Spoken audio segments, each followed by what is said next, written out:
Does anything come to mind in terms of maybe a few guidelines or pointers of how can we design better buildings? Oh, absolutely, absolutely. I'm actually happy that you asked this question because I've been asked by a lot of people who visit Toronto. They're asking me, why do most of the buildings look the same? And what I normally tell them is, listen, in the city of Toronto, making it as a developer is not easy. It is hard. There's a lot of competition. And in order for you to turn a profit, you do have to revert to less costly alternatives, which would result in the buildings looking very similar. Now, I believe that every building in a city, like the whole city, could be looked at as a museum or an art gallery, with every building in it being a piece of art in that whole gallery. But the difference is that this piece of art, once you put it up, it's going to sit there for the next at least 150 years, 100 to 150 years. Hopefully.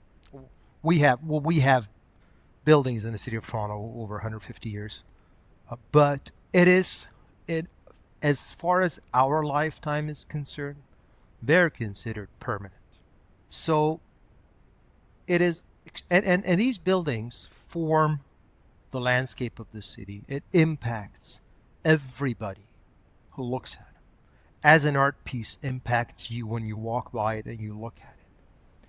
So extreme care has to be given. And once you put all these together, you form the city with these individual pieces. And if all these individual pieces start looking the same, you can just imagine what kind of city you're going to be driving through or walking through. So there has to be a system in place to reward developers for good architecture. And currently, there is no system that I know of. So if you want to put up a 24-story building, it is completely up to you if you want to do a spectacular design or you just want to do a basic rectangle window wall structure. You're still going to get 24 floors. But if there was a system in place where the city said, listen, Mr. Developer, you go out of your way here in terms of excellence in architecture.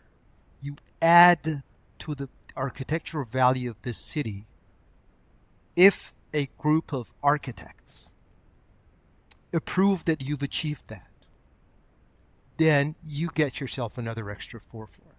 Mm-hmm. It is worth that. It is worth it for the city. Imagine giving up. I don't even know if it's giving up, but you give up an additional extra floor to a 24-story building, making it 28. But in return, you get an architectural masterpiece in the city that's going to sit there for the next 100 years.